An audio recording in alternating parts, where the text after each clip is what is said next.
Despite a stellar performance from Alexander Nedeljkovic, the Red Wings fall 5-3 to the Los Angeles Kings, and Pat Verbeek shipping him off to Anaheim.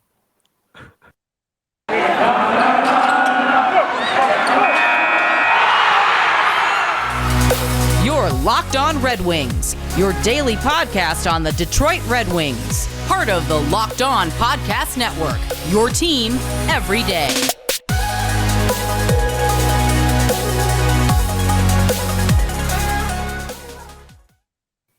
You know, I mentioned it right before we hit record, but it straight up looks like it's 5 o'clock and the sun's just setting right we now. Can pretend for the viewers that it is. Yeah, that we're not totally recording until 1:30 in the morning after I got home from the arena and a 50-minute drive home through the snowstorm.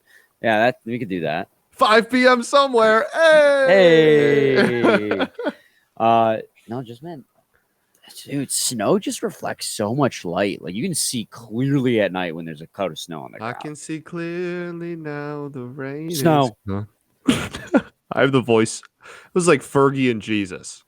That's what that was. What? You know what? Please tell me. Don't tell me on air right now that you've never seen Step Brothers, or else we're fighting.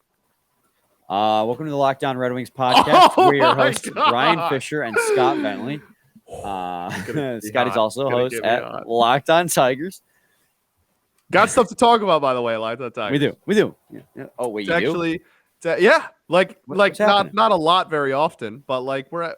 So I give a lockout update every day. That's the first segment of pretty much every show lately. Has just been a lockout update.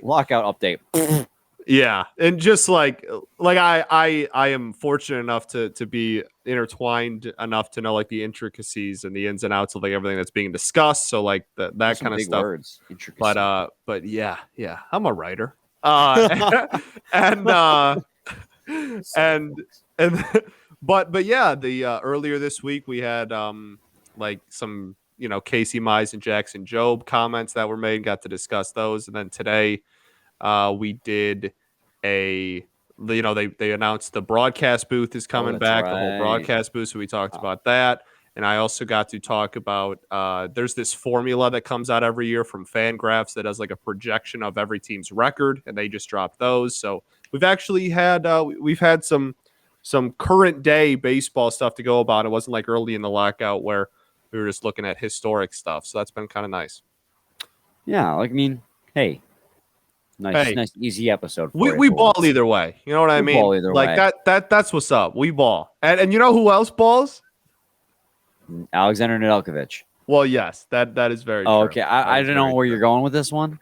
No, so it was kind of open-ended. It was kind of I could ad libs or mad libs where you could write your own story. Oh, dude, so fun. Right? And you just put you're in middle school and you just write really inappropriate stuff in all of them and then just giggle at the end. That's the best. Middle school, I still do that now. Fair enough. Me too. Honestly, I have the brain of a middle schooler probably. I will not comment on that. Leave that one alone. You hung that. It was low hanging fruit, Scotty.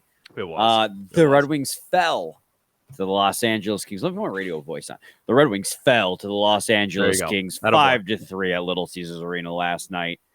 And man, did the Kings again the Red Wings scored some goals in this one at least, but man, the Kings dominated the Red Wings again. And the biggest positive immediately, just Alexander Nedeljkovic back on his horse, back on that horse named Friday. Attaboy! He was stellar. He made 40 saves in this game. Only allowed 3 goals against us. Those last 2 were empty net goals. But man, the Kings were in the offensive zone the entire game. The defense were scrambling, chasing, couldn't do anything to stop Los Angeles. And Alexander Nedeljkovic is just, there's not words to describe how good he was last night. No, he was phenomenal. And it's funny because we've been talking about lately about how, he's been a little off his game and he's deserved to have been off his game because he had kept us in so many games that we probably didn't deserve to be in. And he's right back, like you said, on the horse named Friday, baby. And he's right back in that groove where now the roles are reversed. And we can't just get him to all mesh at once because nope, never. Heaven forbid that we just have a perfect, just whatever I'm trying to say. And he's a writer. It's get out of my face.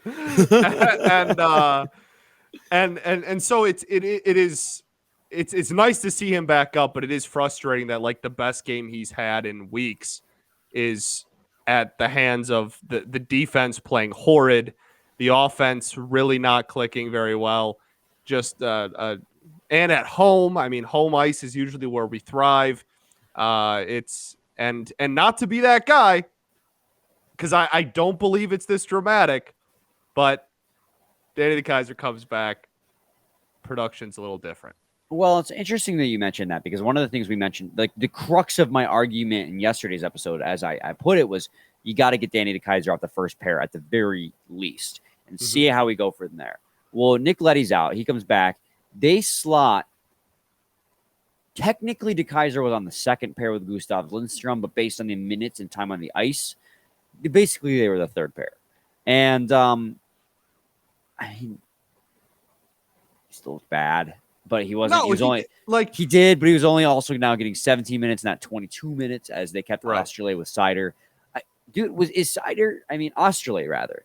I mean, good for Australia. We said it the other day, but like he's getting top pair minutes playing with Moritz Seider, and like we could do so much better. Red Wings could do so much better, but like it's a marginal upgrade over DeKeyser. Like these are the most impactful minutes Australia's ever going to play in his career, probably. And he's been okay. Can't really say much, but he's been okay. We're dying for okay. We're begging. We really on our hands, are. Our knees begging for okay to be paired with Moritz Seider. So like that's fine. No, and he made some mistakes, but the entire defense made mistakes. The defense was horrific. Awful. And the forwards defensively were horrible too. Outside of Filip Zadina. It was so weird. Zadina was clamps. I had the clamp emoji like ready to go, but I didn't know how to word it because I'm a writer. And like and so I didn't know how to word the tweet, so I never hit send. But like Zadina really was he was clamp. I mean, the goal that he was secondary assisted on started because of a great defensive play by him. So he looked good defensively. He had a couple of pokes. I thought the positioning was fine. The team as a unit though, brutal night defensively. Swiss cheese. Cut through it like butter. I mean, it was rough. It's easier to focus. 30 goals at the end of the second and 40 by halfway through the third. Wow, LA scored 30 goals. Shots on net. I'm a writer. Get off me. Oh, I'm being a prick. So, yeah, if it weren't for, it's easy to focus on the positives in this game solely because Alex Nedeljkovic stopped 40 shots. If it wasn't Nedeljkovic in net, this could have been easily 8, 9, 10-3. It was bad, man. No, it was bad. And like, it was really bad. And it wasn't just like, oh, they're getting shots on net to get shots on net and they're just hitting pads or whatever. I mean, there was like Ned made some saves, man. Yeah, he looked good. Like he looked really good tonight, and it just didn't matter. I do wonder, like we mentioned it on two of the goals were like kind of gimme goals anyway. And then what was an empty netter? I mean, like he was phenomenal. He was phenomenal. Yeah, he only let in when he was in net. There were only 3 goals against him, so he made on 43 shots against. He made 40 saves, which is amazing. A save percentage of like 930 tonight. He was absolutely unreal.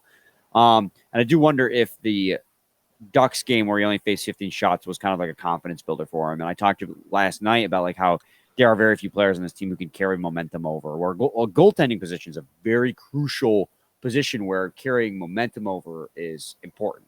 Like every position is, but a goaltender especially, because your goaltender is playing 60 minutes a night every night. Like you need that player to be on top of his game every single game. And I think Nedeljkovic, where Jimmy Howard, the big gripe people had with him is he would get in his own head and he'd get into funks, and those funks would last 10 games.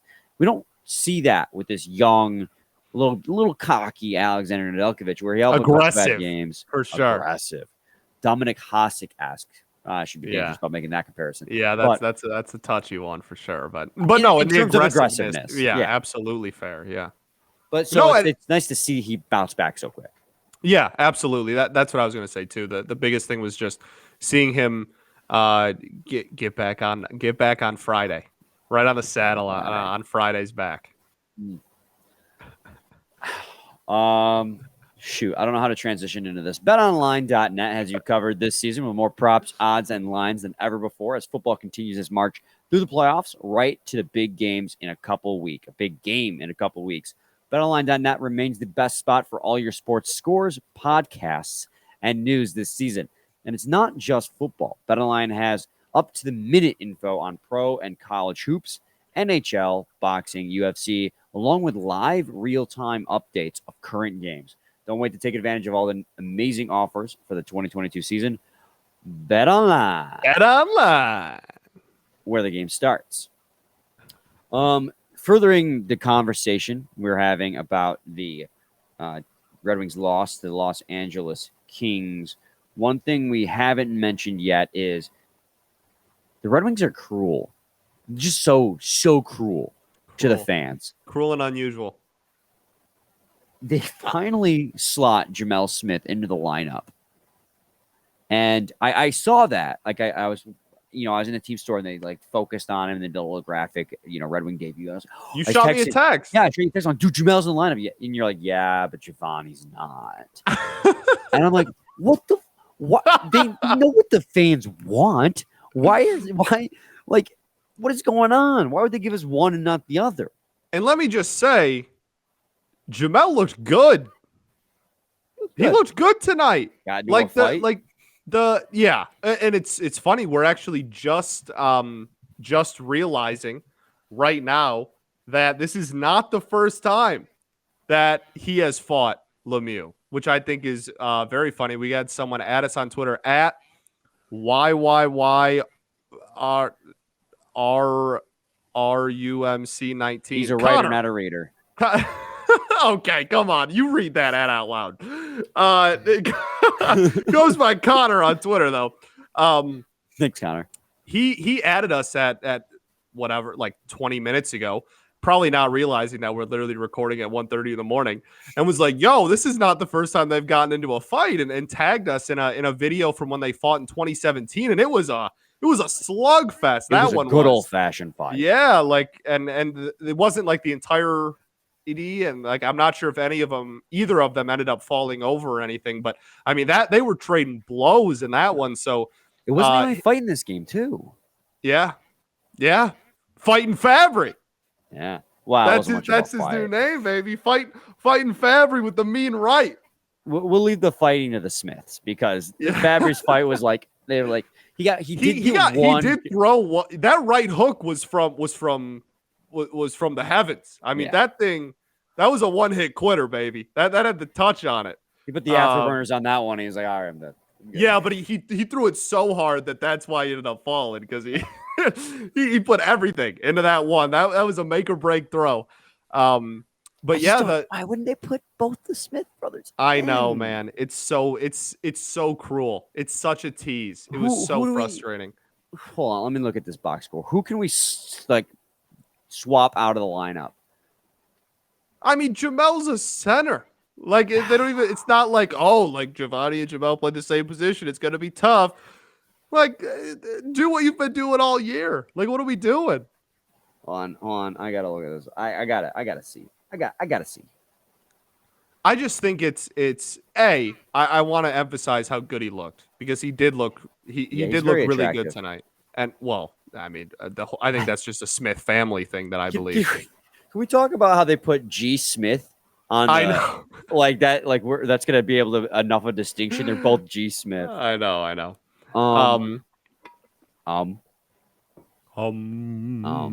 Yeah, man. I don't know. Like, there's so many. I guess I understand why they didn't put Giovanni in because this is like a stacked team in terms. Well, he was with Delano and who? Gagne. Who's all like both those wingers. Gagne sit a night. What are we talking about? Let Gagne sit a night. True. He hasn't really done much lately. Where's Ernie? Like, Ernie had a good game. Ernie was third line. Oh my Lord. That third line was damn good. And did we talk about that already? The third line was great tonight. It really was. You mentioned it before we recorded. You hadn't said it yet. Yeah, no, that I was. Everybody should be, and I think was very, very impressed with how productive the third lines looked. Zadina, we already talked about his defense. Ernie looked pretty solid, and then Rasmussen obviously had the goal. That was a really, really productive, especially the first two periods. I guess maybe they let off a little bit in the third, but I don't remember them getting too much ice time in the third either. The first two periods, man, that third line was cooking, getting opportunities. Obviously, had the goal. That was a really good performance by the third liners. Yeah. Depth scoring. Is it depth scoring? I actually have that written down here. Depth scoring. I mean, two of the Red Wings' 3 goals came from, Rasmussen, and it came from Joe Veleno. Didn't matter anymore. Actually, it's funny. After he scored, I zoomed in on him, and he was like, he's not excited. They're down by 145. He shook his head. He was like, he literally rolled his eyes. He's like, whatever. And that like broke a scoring drought for him. Like he had the longest drought on the team. I'm pretty sure as far as like goal history. That wide open net. Right. And he was just like, whatever, man. Like, we're still going to lose. It don't matter. Don't matter. But is it bad? Like, I just thought about this. Is it bad that I often forget that Gagne and Ernie are on the team?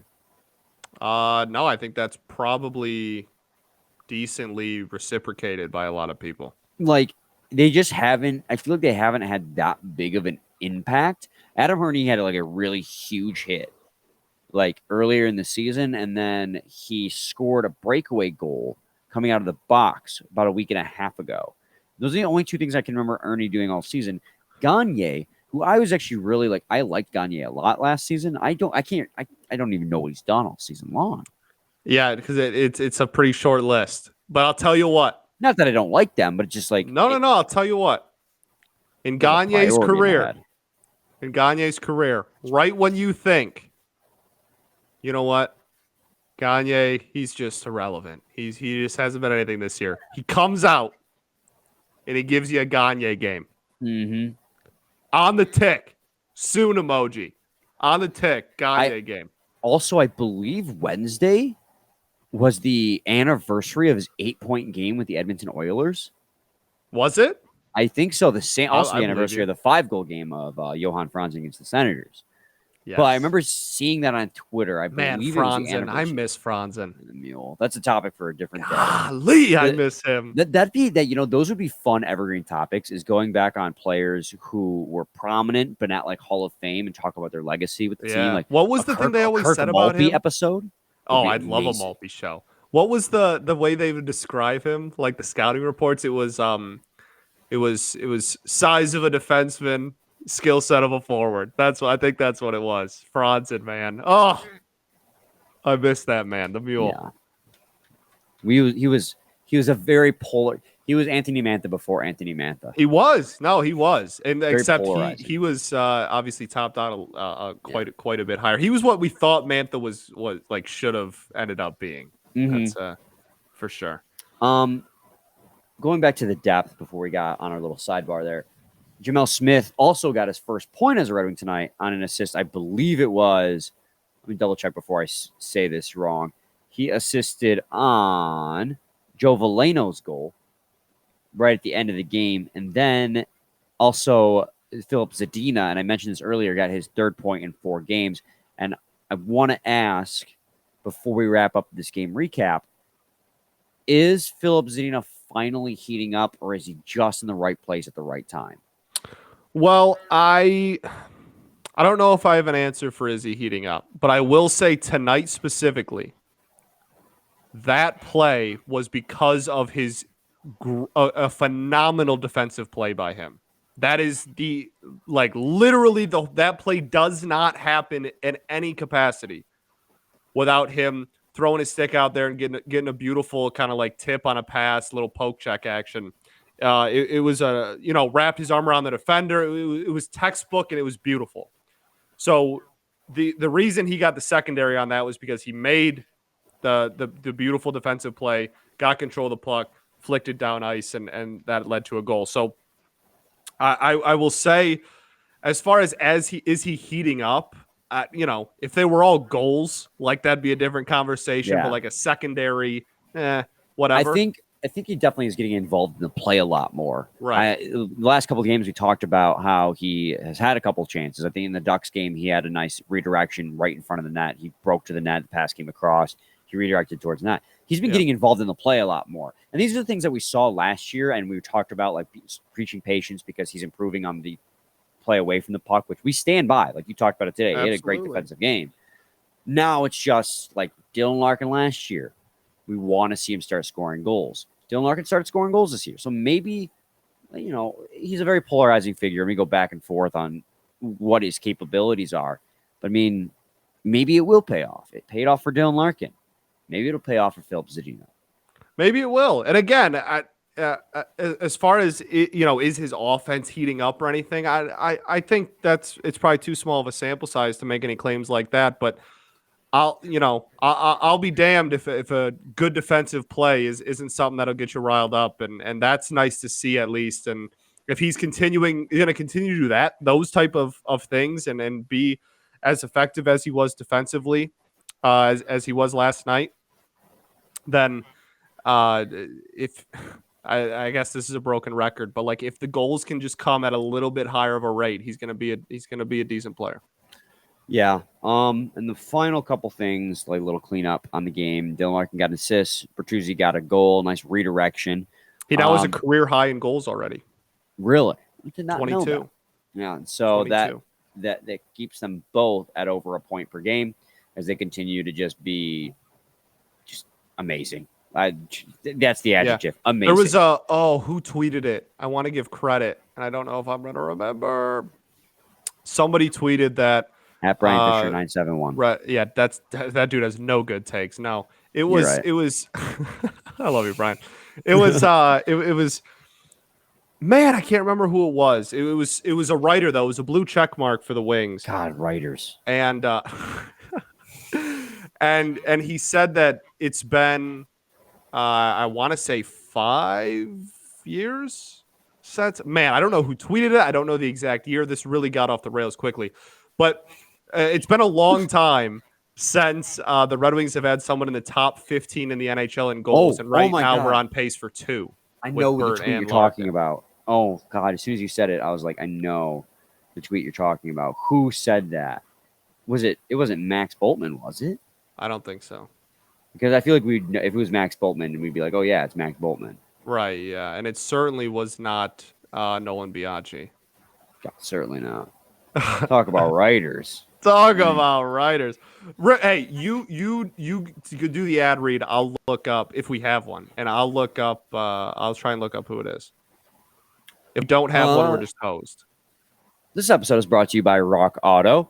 With all the ever increasing numbers of makes and models, it's now impossible to for your local chain auto parts. That's literally what it says. It's now impossible for your local chain auto parts store to stock all the parts you need. Why endure often pointless or seemingly intimidating questioning and wait while the person behind the counter orders the parts you need on their computer, choosing the only brand their warehouse happens to carry?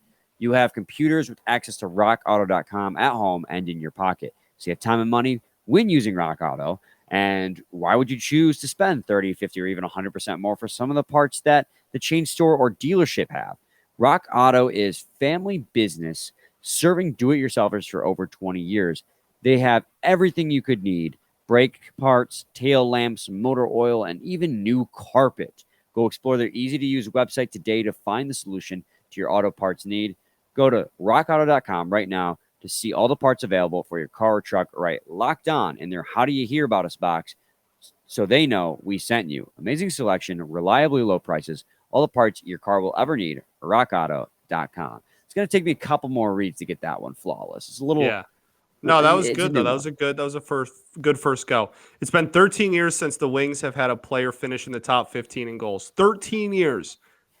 And Larkin and Bertuzzi are both on track to end in the top 15. And that's by Prashant. I still not 100% sure how to pronounce his name. I'm not trying to be disrespectful. I want that to be very clear. I DM'd him because I was like, hey, man, cool. I want to make sure I'm pronouncing your name right. Yeah, it's Prashant. Beauty. Okay, so there's your credit, there's your tweet, there's your stat. That we got way off the rails, but we're here. Love that, man. Yes, one of the best in the biz, for real. Like, it's Scotty 1, Prashant Thayer 2. Yeah, no. You are a writer. That is correct. You can check out my news at the my work at the Detroit News. You're giving me so much ammunition today, Scott. You want high school hockey updates? I'm the guy. How's Lance Cruz United doing? Terrible, just because they came out of your mouth. No. Well, you probably. I'll tell you what. I've written on a lot of teams. They're not one of them. And I have an article come out every week. I have a piece come out on high school hockey every single Wednesday. Well, I'm putting the bug in your ear right now. Go talk about them. Sadly, not gonna happen. When I went to high school, it was before they were united. There was just Lance Cruz North and Lance Cruz. So I don't really have any attachment to that anyways. You know who I do have an attachment to? Who's that? Pat Verbeek. Me? Oh, true. I don't have any attachment to you. Brutal. No, that's and like we said what earlier this week. Big ups to him, man. That's a hell of a job that he is taking over. That's a fantastic position that he is going to be able to or situation, I guess I should say, that he's going to be able to take over. And he's been one of Stevie's boys for a while, man. And big ups. All the respect in the world. Go take that job, go kill it. And yeah. I mean, it sucks, but like, what are you going to do? Like, you can't be mad at him. No, absolutely not. I mean, I said it when it came out he was interviewing. I'm like, he's the guy. Like, it was obvious to both of us. Like, he is the no-brain hire. I mean, he's been working right next to Steve Yzerman for the last few years. He's worked with the Red Wings, traveled with Stevie to Tampa, then traveled back with Yzerman to Detroit. Like, he has learned under, I would consider, the best general manager in the league, from taking Tampa Bay. Now, Tampa Bay had good pieces when Stevie arrived, making them a back-to-back Stanley Cup champion, essentially. He built that roster. Now coming to Detroit and building a fantastic foundation. Verbeek witnessed all that, and I would have to imagine had a part, if not a big part, to play in the building of both those teams. Like, he has the resume. On top of the fact that he has the connections, like, he was the obvious choice. And it sucks losing such a pivotal piece to the front office, but like, I can't help but feel good for him. Like you said, he's walking into a phenomenal situation with the Anaheim Ducks, and he is just the right guy for the job. He is. Yeah, I mean, I would say, in currently, in a mid-season situation, that he is probably comfortably the best general manager on the market as far as GMs that are taking interviews and kind of available for hire around the league. I think you're going to be pretty far-fetched to find a better GM candidate than him. So congrats to the Ducks. Congrats to Anaheim, because you got a ringer. You got a hell of a guy taking over at the helm. And while, again, like, it sucks to lose him just because of how, like you mentioned, how vital he's been and how important he's been to Steve's success and all that. And he's been there every step of the way. You can't be mad at him taking a GM job, period. Nonetheless, that situation. No, absolutely not. He served as a scout for the Detroit Red Wings from 2006 to 2010, followed Yzerman to Tampa Bay. He worked obviously alongside Yzerman there, and then he traveled back here to Detroit. And then when he traveled back to Detroit, he became the assistant general manager. And then once Ryan Martin left to join the New York Rangers, he took over as the GM of the Grand Rapids Griffins as well, increasing his workload, also showing an increased trust from Yzerman himself. Like, hey, this guy, like, he gave him a general managing job, which I'm assuming. Dog. I mean, that's the proof is in the pudding. Yzerman trusted that was the guy, and now the Ducks trust it, and it's just good for him. Sucks the Red Wings are losing a key piece, but I trust the Yzer plan will chug along on and either way. Absolutely, damn right, baby. We ball. Absolutely, we friggin' ball. Friggin'. We talked about it yesterday and like how you struggle to not swear on the pod because you dropped the naughty word. I did. Did you leave it in? I did. It's strangely, I mean, it is a podcast. I mean, technically we can. We just try not to. It's strangely easy for me once I get the mic on not to swear. No situation am I ever put it in life is it easy for me. It's like a switch I can turn off. I could be in a preschool classroom. It's difficult at all times. 100%. I swear in front of my 3-year-old nephew all the time. And I gotta stop. Like every time I say something, I'm like, oh my God, Brian, like you're like a freaking 3-year-old over here. But for some reason, when I get behind the mic, it's just like the switch turns. Maybe conditioning at like 971 or something. Probably. And like my time at the college radio station too, WXOU 88.3 FM, Open University, plug my college. Love that station. Got me into radio. But like, and I think it's the threat of like an FCC fine ingrained in me, or like a threat of losing my job. But like, it's just a flip, like a switch. I don't swear on the mic. I once had a guest appearance on a radio show. I want to say it was almost about a year ago now. I got called in on a local radio station to talk about the Tigers, and I literally had to write "Don't curse" on an 8.5 by 11 sheet of paper and tape it behind my computer as a reminder throughout the entire thing. That was right in my face because I was so scared I was going to drop an F-bomb on live radio. Yeah, that'll get you make it so you never get an invite again. Yes, it will, which is what I was terrified of. I'm not even kidding. I had it taped there and I left it there all day, even afterwards. I didn't swear. I was nice with it, but yeah. Well, at 97.1, like we will straight up if a caller swears on air, we'll straight up just put them on a block list. I've heard like, and you guys cut so quickly. Like, there's that slight delay, and you guys 16-second delay, and every time you dump audio, it's 4 seconds. So you can dump 4 times consecutively before you're out of the delay, and then it builds back up. Right. Yeah. With commercials and stuff, right? Yeah. Well, it just builds from immediately, like it immediately starts building. Okay, sure. So actually, if they do all 4 consecutive delays, you can actually kind of hear a lag in the radio, as it's trying to like slow it down to build that delay back up. Oh, it's really? Kind of wild. Yeah, that's interesting. Yeah. Yeah, I've heard it before. It's like you can actually hear it's like a little bit slower as it's trying to build that gap. That's fascinating. It's all automated. Yeah, it's really cool. But it's also not cool when somebody swears and you like your blood runs cold and you're like, yeah, you like gotta find it immediately. Like cut that. Yeah.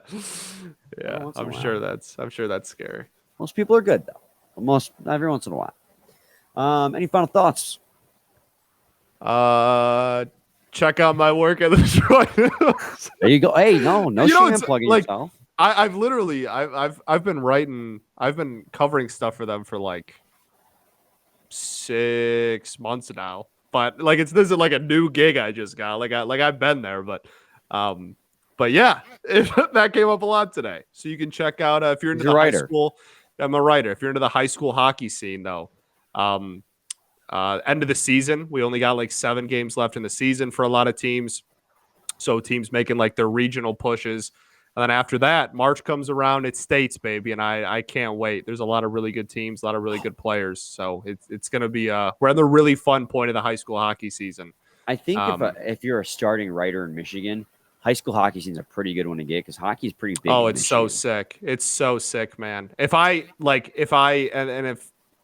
my dream is to go from high school hockey and then establish myself enough to then get baseball and be able to do hockey and baseball back to back. That's like a demotion, though. Baseball? All right, we're done. Thanks for making Locked On Tigers your first listen every day. You can now make. No, I said Tigers, didn't I? You did. Well, it's because anytime I say it, it's my own show, right? Like I'm also wearing a Tigers hat. I don't do the sign-offs for Wings, so anytime I say it, I'm pre-programmed to just say Tigers. Wait, no, I have one more fun anecdote. I know we're running long. I'm just sidebarring the whole last segment. That's all right, man.